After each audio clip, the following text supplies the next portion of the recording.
గుర్తుకొచ్చింది. ఇంకేం గుర్తుకొచ్చాయి? అవి కూడా ఉంది కదా, చాలా కొద్దది.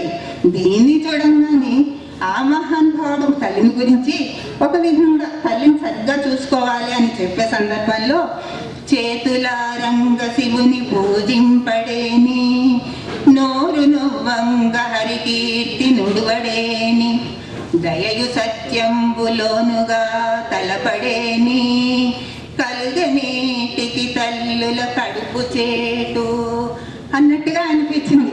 చాలే, మనకి పిచ్చి బాగా ముదిరింది, ఏది చూసినా తెలుగుమయం అనిపిస్తోంది అని ఇద్దరం నవ్వుకుంటున్నాం. ఇంతలో పిల్లలందరూ పార్క్ వెళ్దాం అమ్మా, తొందరగా తయారవు, ఇవాళ సాయంత్రం తీసుకెళ్తా అన్నావుగా అన్నారు. సరే అని అందరం బయలుదేరి పార్క్కి వెళ్ళాం. ఆ పార్కులో ఒక పెద్ద సాంస్కృతిక కళా ప్రదర్శన ప్రారంభం కాబోతుంది. పెద్ద వేదిక కూడా ఉంది. సరే, ఇదేదో చూద్దాము అని అందరము అక్కడికి వెళ్ళాము. అక్కడ 4 అబ్బాయిలు ఏది వారీగా ఎత్తువారీగా ఉన్నారు. 4 చేతుల్లో 4 బోర్డులు ఉన్నాయి. 4 బోర్డుల మీద అసమానం, అసంతృప్తి, అసహాయం, ఆందోళన అని ఉంది. ఏమిటి ఇది అంటే, భాష కొందరికి పరిమితమయ్యి మానవుల్లో అసమానతను తెలియజేస్తుంది, మాకు అసమానత వద్దు అని ఒక అబ్బాయి ముందుకు వచ్చాడు. ఆ అబ్బాయిని చూసి, ఈ అసమానత వల్ల నాకు అసంతృప్తి కలుగుతోంది అంటూ అసంతృప్తి అనే బోర్డు తీసుకుని పక్క అబ్బాయి వచ్చాడు. వీళ్ళిద్దరిని చూసి ఏం చేయాలో తోచగా అసహాయంగా 3వ కుర్రవాడు కూడా వచ్చాడు. ఈ ముగ్గురిని చూసి 4వ కుర్రవాడు ఆందోళనతో, ఈ అసమానత ఏంటి, దాంట్లో వచ్చే అసంతృప్తి ఏంటి, దాంతో కలిగే ఆందోళన ఏంటి, అసహాయత ఏంటి అని ఆలోచిస్తున్నారు. ఇంతలో లైట్లన్నీ డిమ్ అయిపోయాయి. అంతా నిశ్శబ్దం.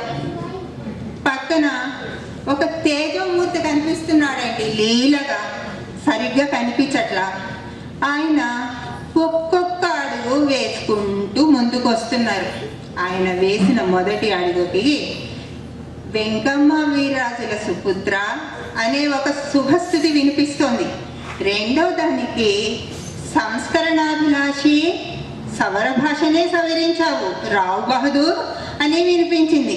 3వ అడుగుకి రాగానే శాసనాల భాష నేర్చుకుని చరిత్రకెక్కి కళా ప్రపూర్ణగా మారావు అంటున్నారు. 4వ భాషకి రాగానే 4వ అడుగు వేస్తుండగానే ఈ సంఘాన్ని సంస్కరించడానికి నువ్వే సరైన వాడివి అంటున్నారు. ఈ లోపల చాలా డిమ్ చేసేసారు లైట్లు, ఏమీ తెలియటం లేదు. ఈ పెద్ద వ్యక్తి మెల్లిమెల్లిగా ఈ 4 దగ్గరికి వస్తున్నాడు. ఇంతలో ఏమైందంటే, చాలామంది ఈ వ్యక్తికి చేతులు కలుపుతున్నారు. కాగితాలన్నీ కళకళ కళకళ ఎగిరిపోతున్నాయి. పత్రికలన్నీ పరిగెత్తసాగాయి. మైకులన్నీ మారుమోగుతున్నాయి. జనులందరూ వచ్చి చేతులు కలుపుతున్నారు. కొంతమంది వచ్చి వీళ్ళని విడదీస్తున్నారు. ఆ సమయంలో 5వ బాలుడు ఇంకో అట్టను పట్టుకుని వచ్చి ఈ 4 పిల్లల పక్కన నిలబడుతున్నారు. సడన్గా లైట్లు వచ్చేసాయి. ఏం జరుగుతుంది అని అందరూ ఆసక్తితో ఎదురు చూస్తున్నారు. మొదటి బాలుడు అసమానతలో ఆపోయింది. 2వ బాలుడు అసంతృప్తిలో ఆపోయింది. 3వ బాలుడు అసహాయంలో ఆపోయింది. ఆందోళన సంస్కరణ అయిపోయింది. ఇటు పక్క చూస్తే కొత్త బోర్డులో వ్యవహారిక భాషా నిషేధము తొలగించబడినది, 1920 మద్రాసు గవర్నమెంట్ అని ఒక సందేశం కనిపించింది. ఇదంతా పక్కన ఒక తేజమూర్తి ఉన్నాడు. ఈ కార్యక్రమాన్ని చూడడానికి దేశ విదేశాల నుంచి ఎంతో మంది బాలబాలికలు అందరూ వచ్చారండి. వాళ్ళల్లో విదేశీయులు కూడా వచ్చారు. వాళ్ళల్లో వచ్చిన ఉత్సాహంతో ఒక విదేశీయుడు లేచి, నేను ఇప్పుడు ఎయిడ్స్గా మారాను అన్నాడు. వేరే బాలుడు వచ్చి, నేను శ్రీనివాస అయ్యంగారిని అన్నాడు. ఇంకో బాలుడు, కందుకూరి వీరేశలింగం నేనే అన్నాడు. ఒకడు గురజాడ అయ్యారు, ఒకళ్ళు చెలబిళ్ళ అయ్యారు. అందరూ వచ్చి సంతోషంతో అక్కడ చేతుల రాతలు, నోటి మాటలు, పరస్పర కలయికయే వ్యవహార భాష. వ్యవహార భాష జీవభాషగా ఉంటేనే భాష భాషా సంజీవిని దేశాభివృద్ధి అని చేతులు కలిపి అందరూ అంటున్నారు. తేజమూర్తిని మహామహోపాధ్యాయ, నీ సేవలు అజరామరం, నీ సంస్కరణ ఆదరణం అని జేజేలు కొడుతుండగా కట్టెన్ దిగిపోయింది. అందరం ఆనందంతో చూస్తూ ఇంటి ముఖం పట్టాము. ఇంటికి వస్తుంటే నాకు అనిపించింది, ఈ వ్యవహారిక భాషకి ఇంతటి భోగం రాబట్టే కదా సతీ దూరమైంది, బాల్య వివాహాలు దూరమైనవి, విధవా వివాహం వచ్చింది, కన్యాశుల్కం పోయింది, పూర్ణమ్మ అందంగా ఉండగలుగుతుంది. ఇంకా ఎన్ని మంచి గుణాలు అవుతాయో, ఈ వ్యవహార భాష ఎన్ని అందించబోతోందో మనకేనే ఆనందంతో నేను ఇంటికి వచ్చి ఆనందంగా భోజనం చేసి, కృషి పట్టుదల అనేది కనుక ఉంటే చేయలేని పని ఏదీ లేదు, నేను కూడా ఈ తెలుగు భాషకి ఏదైనా చేస్తే బాగుండు అని గిడుగు శ్రీరామూర్తి పంతులు గారిని ఆదర్శంగా తలుచుకొని అలా నిద్రలోకి జారానండి. ఎంతైనా చేసిన ఉద్యోగం, 24 సంవత్సరాలు ఉపాధ్యాయురాలిని. నా మనసు పిల్లల దగ్గరికి పరిగెత్తింది. పిల్లలందరూ టీచర్ గారు కథ చెప్పండి అంటున్నారు. ఆ పిల్లలందరూ చేతులెత్తి చూపిస్తున్నారు నా వంక. వెంటనే నా మనసులో ఒక ఆలోచన వచ్చింది. ఈ చేతి మీద నేను ఒక కథని వ్యవహార భాష దానికి ఒక చిన్న కానుకగా అందిస్తే ఎలా ఉంటుంది అని. మా స్టూడెంట్ అంది, టీచర్ మీరు చెప్పండి నేను చదివేస్తాను కదా అంది. సరే అని వైష్ణవి మైక్ పట్టుకుని కథని ఇలా చదవటం మొదలుపెట్టింది. ఒక్క నిమిషం.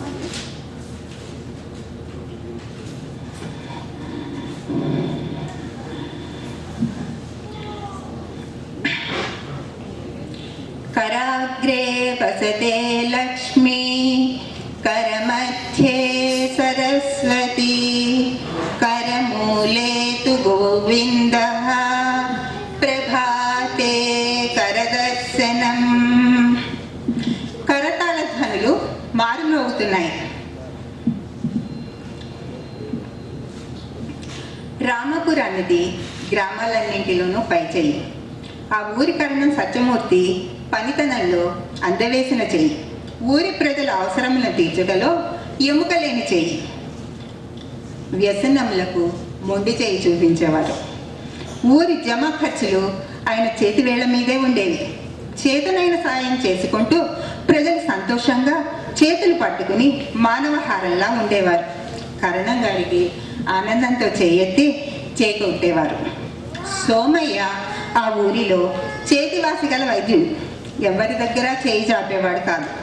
చేతి యుద్ధ ప్రదర్శనలందు ఆసక్తి. రోగుల వెన్నుపై చేయి తట్టేవాడు. ఆయన మందు వారికి చేతిలో విసిరికాయ. సోమయ్య కరణం గారి కుడి చేయి. సోమయ్య ఊరెళ్తే కరణం గారికి చేయి విరిగినట్లు ఉండేది. వారి కబురులు వింటూ గ్రామస్తులు మూతి మీద చేయి వేసుకునేవారు. వాళ్ళ స్నేహం గురించి మాట్లాడుకోవటం ముంజేది కంకణానికి అద్దం తొడిగినట్లు ఉంటుంది అని, అద్దం చూపించినట్లు ఉంటుంది అని అనేవాళ్ళు. అదే ఊళ్ళో పుస్తకము హస్తభూషణము కల సోమరి అయిన రాజు ఉండేవాడు. చదవకపోవటం వల్ల ఏదైనా ప్రశ్న అడిగితే చేతులు నిలుపుకునేవాడు. చేయి చెప్తోంది నేను గొప్పవాణ్ణి అవుతాను అనేవాడు. మెలిక తిరిగిన చేయిలా బొమ్మలు వేస్తాను అని అనుకునేవాడు. మాటలతో అరచేతిలో వైకుంఠం చూపించేవాడు. శ్రమ పడనందున ఫలితం చేతికి అందలేదు. చేజారిపోయింది.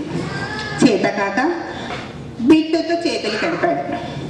చెప్పినట్లు చేస్తానని చేతిలో చేయి వేశాడు. పథకం ప్రకారం రామాపురం చేరుకున్నారు. చేతి పనులు చేసుకుంటున్న గ్రామస్తులు వీరిని చూసి చేతులు జోడించారు. వారికి చేదోడు వాదోడుగా ఉంటారనుకున్నారు. కరణము వారితో కరచాలనం చేశారు. రండి దయచేయండి అన్నారు. కొంతకాలానికి రామాపురం భస్మాసురుని చేయిగా మారింది. దుర్మార్గులు గ్రామ సంపదపై చేతివాటం ప్రదర్శించసాగారు. చేసేది లేక గ్రామ సంపద వీరికి చేతులూపింది. సంతోషం సమీపానికి రాలేక చేతులెత్తేసింది. కారణం నెత్తి మీద చేతులేసేశాడు. చెప్పిన మాట వినకపోతే దుర్మార్గులు వీరిపై చేయి చేసుకునేవారు. బిట్టు రాజుని బెదిరించి సంపదను పూర్తిగా ఇవ్వకుండా ఎంతో కొంత ఇచ్చి చేతులు దులుపుకుని పంపించేశారు. గ్రామస్తులు ఆహారం లేక వారికి ఆహారం చేతిలో పెడితే మోచేతిని నాకే పరిస్థితి ఏర్పడింది. సొంత ఊరిలో ఉంటూ బయట వారి మోచేతికి నీళ్ళు తాగాల్సిన పరిస్థితి ఏర్పడింది. వారి పరిస్థితి మోచేతి దెబ్బలా మారింది. ఈ విధంగా ఉంటుంటే వట్టి చేతులతో వెట్టి చాకరీ, మోచేతి దెబ్బలు పరిస్థితి రెక్కాడితే కానీ డొక్కాడటం లేదు.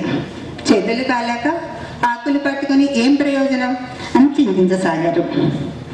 వారి బాధపడుతూ చేత వెన్నముద్ద స్వామిని మరిచారు, చేతులారంగా శివ పూజను మరిచారు. ఈ విధంగా వారు ఆలోచిస్తూ చేతకానితనానికి బాధపడుతున్నప్పుడు బధిర బంధువైన చెవిటి వారి భాష చెయ్యి తన గుర్తుతో ఎన్నో విషయాలను తెలియజేస్తుంది. బధిర బంధువైన చెయ్యి వారికి తోచింది. అందరూ కలిసి ఇది దుర్మార్గాన్ని ఆపాలి అనేసి ఈ వరద బాధల నుండి పోవడానికి వరదహస్తుని వేడుకోవాలి అని, వారికి ఒక అభయహస్తం కావాలి అని అందరూ కలిసికట్టుగా బిడ్డు దగ్గరికి వెళ్ళి దుర్మార్గాన్ని విడిచేయి, మంచి పనులు చేయి అని చెప్దాం అనుకుంటున్నారు. కరణం గారు కూడా ఇదే వరుసలో ఉండగా కాత్యాయని వచ్చి లేపింది ఎవరో వచ్చారని చేతులు కట్టుకుని ఉన్న వ్యక్తిని చూపిస్తూ, కరణంతో పాటు నేను నిద్ర లేచాను. ఓ ఇదంతా కళ, నిజమనుకున్నాను. కానీ నేను కూడా తెలుగు తల్లికి ఏదో కొంత సేవ చేయాలని తపనతో ఉన్న సమయంలో టాంటెక్స్ సంఘం నాకు మంచి చేయూతనందించి మీ అమూల్యమైన సమయాన్ని వెచ్చించి నాతో పాటు ఈ చేతి కథను విన్నందుకు సదా కృతజ్ఞతలు. శుభం భూయాత్.